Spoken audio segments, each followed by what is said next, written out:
I would say my artistic style is quite eclectic.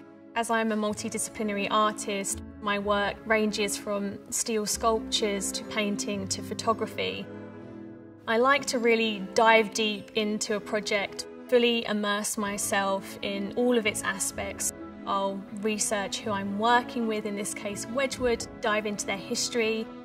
The main themes that are within my work are nature, our own relationship to the environment, and the physicality of materials and colour.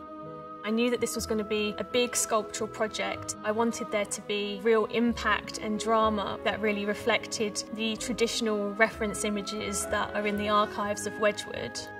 The Wedgwood piece that spoke to me most had to be Golden Parrot. It felt like a real artisanal piece on its own. For that reason, I had to include a parrot in the final artwork.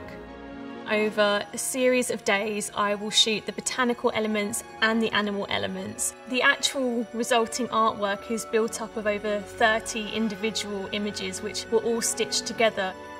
A William Morris quote that I absolutely love, I'm paraphrasing, but if you have an object, make sure it's either beautiful or useful.